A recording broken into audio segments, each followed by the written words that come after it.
The planet has now entered what is called by scientists and others the Rim of Fire. The Rim of Fire can be located as starting in the South Island of New Zealand, going up through Indonesia, through Japan, to Alaska, coming down to California, and going down to Chile. And it touches a few other areas, but this is it. It's primarily the Pacific Basin, which is a rim of fire. And no nuclear explosion organized by man could ever even approximate the power of this rim of fire. The sun has recently gone into a new phase, a kind of phase it's gone into repeatedly in times past. A period of extreme violence, which used to come with an 11-year cycle, is now apparently coming with a 13-year cycle. What happened in Japan is simply a part of an ongoing process which is generated by nothing but the sun itself, the effect of the sun. Now, in order to deal with this crisis, which having hit the South Island of New Zealand, coming to Japan, headed in the direction of Alaska, headed in the direction of California, and down again toward Chile. This thing is something we're going to have to learn how to deal with.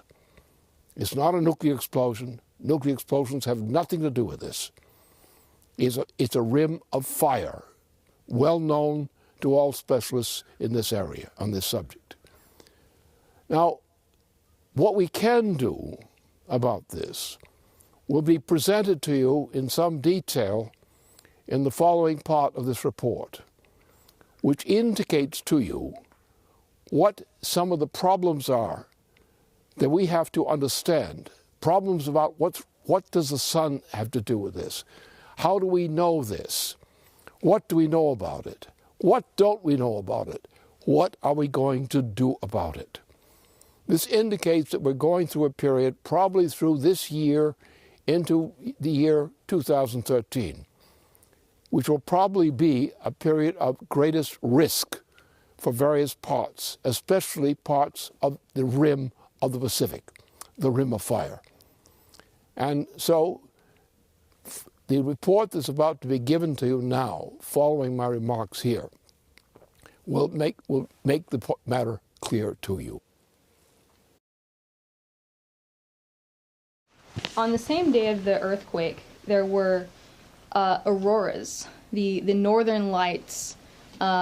People reported from Canada down as far south as Madison, Wisconsin, reported seeing these brilliant light shows in the nighttime skies.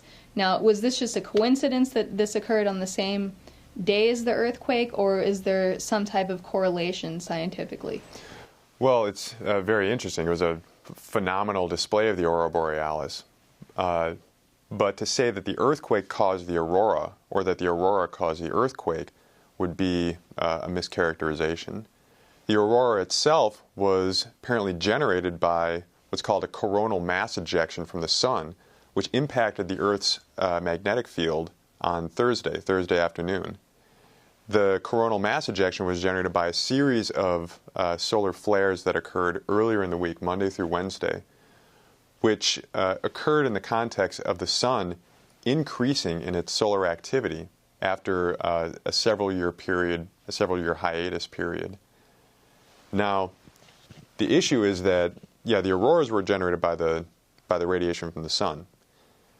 But if we look back at the past several earthquakes, you do see a correlation between solar activity and tectonic activity. For example, the recent earthquake that happened in New Zealand on February 22nd happened a little over a week after this whopper of a solar flare, which was the largest solar flare in 4 years.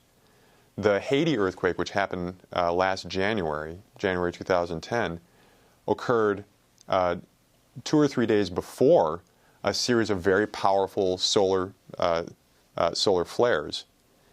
So it's interesting that the coincidence in timing of the solar activity is so close in time with the tectonic activity, but you can't say that there's a causal relationship between them. So the question is, what is the relationship? Just to clarify, has there been a change recently in these types of activities of the sun? I mean, you're saying that the aurora indicates some type of heightened activity on the sun. How frequent of an occurrence is this? Is this something that happens all the time, or has there been an increase? Yeah, we're coming right out of the solar minimum, which is typically an 11-year cycle. That every 11 years it goes through a minimum and then a maximum. This particular cycle has been about 13 years, which has some interesting implications in terms of global climate. But usually it's an 11-year cycle.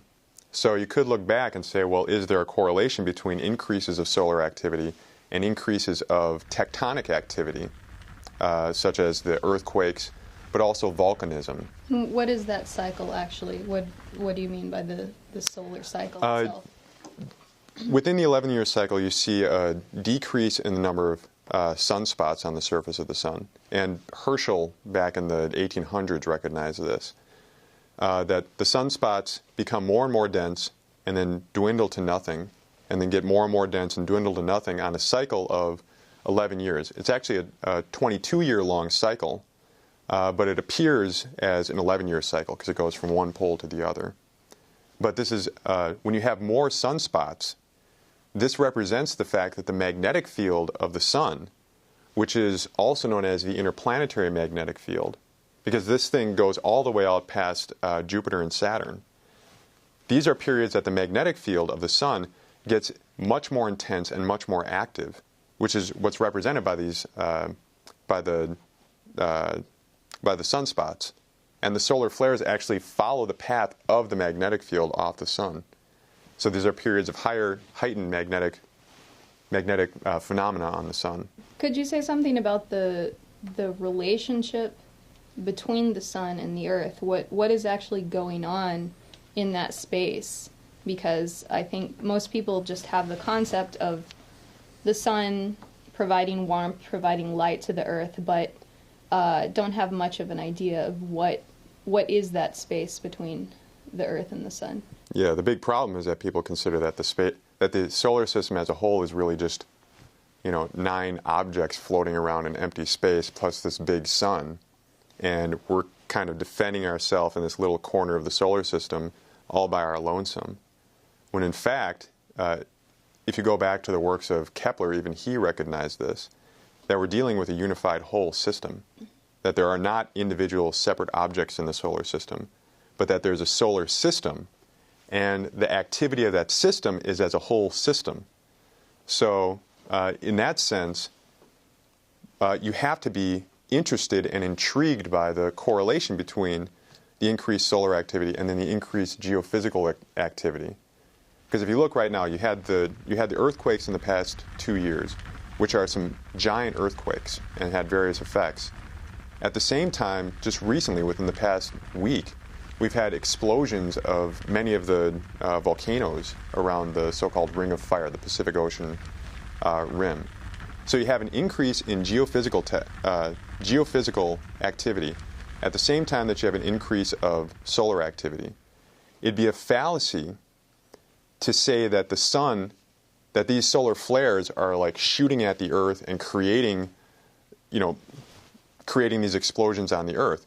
It would be more accurate to say, and this is something that we have to follow up on in terms of actual experiments and investigation, it becomes more clear that the solar system as a whole is right now going into a more active period, which is represented by these outbursts from at least 2 known bodies in the solar system. And I would say that we should look for more outbursts like this.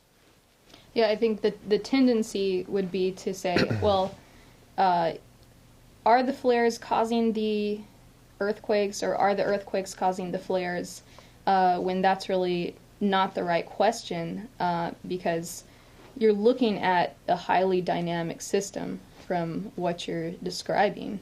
Mm-hmm. And there's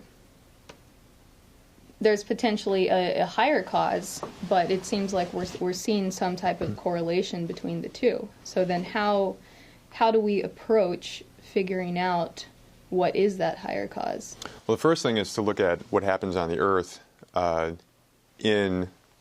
You have to be a little bit more broad than looking at earthquakes and volcanoes as just pieces of rock moving around on the Earth. That is just static things that are, periodically shifting and moving. You have to look at in the domain of what we call cosmic radiation. So, for example, around earthquakes, there's a phenomenon of eyewitness accounts of various kinds of strange lights that happen around the epicenters of earthquakes. Many people have described seeing strange lights. For example, in the Chilean earthquake back in 2008, there was a show of lights around the area in Chile where you had the earthquake, and some people claim to have actually filmed it. You're saying they see lights during the earthquake? Or? Almost like there's lightning or something like that in the distance. And some investigators have actually surveyed people around the world who have been near earthquakes to make clear that these people aren't just seeing things, but this is a widespread phenomenon. Earthquake lights. Something that's also reported very often are strange, erratic behavior of animals, like dogs and cats, for example,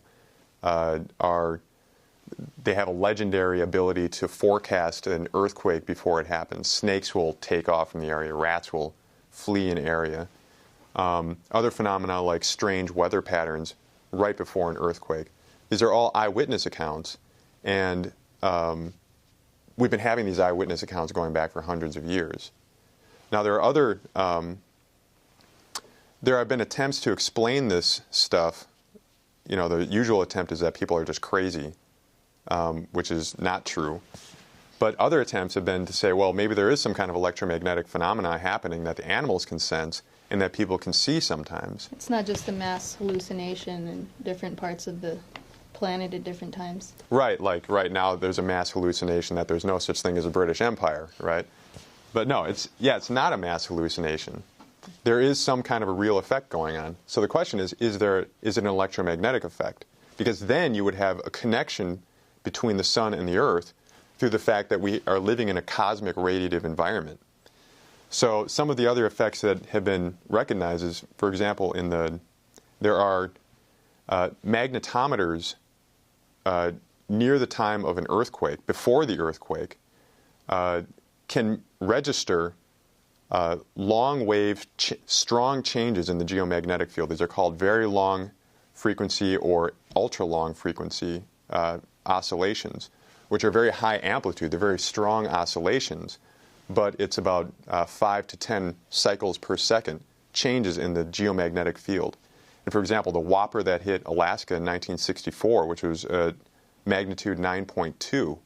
Are you talking about a cycle of a change in the magnetic field, or anomalies and irregularities from what is known as the regular shape of the magnetic field? Well, the geomagnetic field already has secular variations, which are determined by some phenomena inside the Earth, but also determined by activity of the sun, for example. Our magnetic field is very closely connected with the interplanetary magnetic field.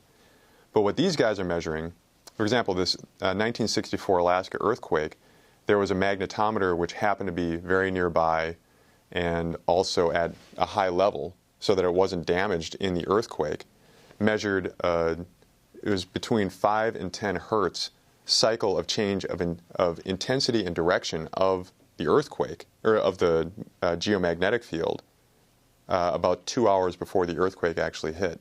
So an actual change in the Earth's magnetic field preceded the earthquake? The magnetic field of the Earth, the local magnetic field of the Earth, changes in response to an earthquake before the earthquake actually happened.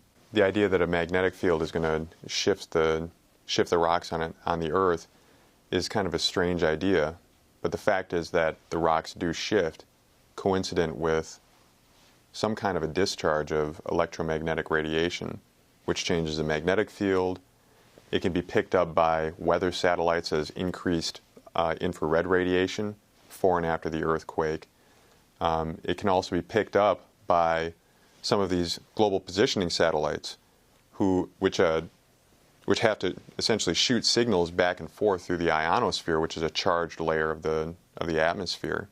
And they pick up that days before, up to 6 days before an earthquake, you have a change in the ionosphere above the area that the earthquake is going to hit. And then that change diminishes after the earthquake over a period of several days. So you do have a coincidence of electromagnetic phenomena and tectonic phenomena. So the cause is not clear yet. That's one of the questions that we need to look towards answering. But the relationship is definitely there. Now, in recent videos, some members of the basement team have been discussing the 62 million year cycle of the solar system through the galaxy, and the different effects that this has for us on Earth, changes in influx of cosmic radiation, in biodiversity, etc.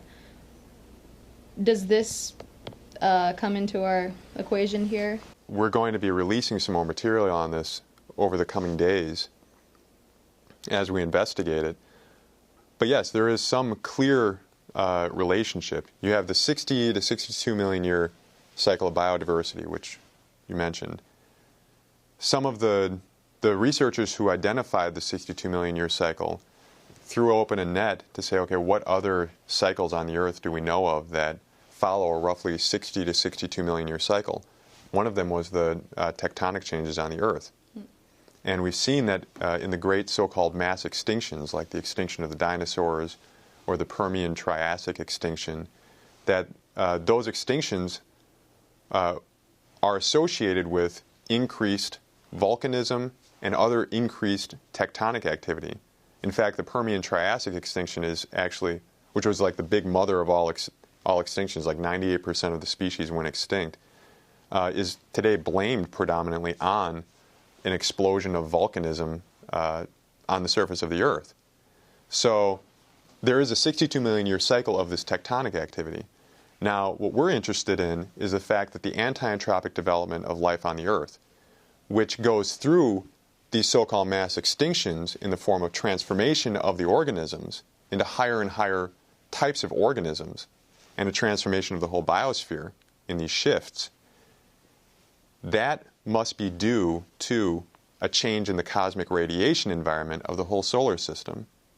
So therefore, a current link that, were we to be able to find a link between increased cosmic radiation in the form of the sun's activity and increase in tectonic activity on the Earth, then we have an experimental domain to work with, while observing the fact that you have increase of tectonic activity and rapid transformations of organisms, periods of transformation of organisms on the Earth, which is periodic. And the other interesting thing is that the 62 million year cycle is not a solar system cycle, but it's actually a cycle of our travel through the galaxy. So this is a galactic transformation period. Well, it really seems like, there's a lot of implications for what you've just gone through. A lot of what we witness on Earth every day is the result of a higher process, but then also it seems that there's a real coherence between these developmental processes, the development of organisms, and in these tectonic shifts that are an effect of a higher process. I'd like to ask you what we should do with this. I mean, where do we go from here? What do we need, given the current economic and political situation that we're in? Where do we go with this? Well, over the next couple of days, we're going to be pulling together a more detailed picture of the implications. But for now, it's pretty clear that step one, besides dealing with the immediate damage of in Japan and the surrounding areas due to the earthquake and then the gigantic tsunami, we need to get rid of President Obama. That would be the best first step. and then we could put through the Glass-Steagall and the other types of economic changes, so that we can start putting back together our human spaceflight program. We need to do things like NWAPA and rebuild the system of human control over the biosphere. But along with that, we need to, again, rev up our acceleration of human beings into space. Because, for example, we need to see what types of seismic activity happens on the moon.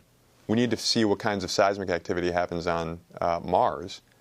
We don't know. Perhaps Mars is having earthquakes right now, too, that are huge, that we can't measure. Do we measure seismic activity on any other body besides the Earth?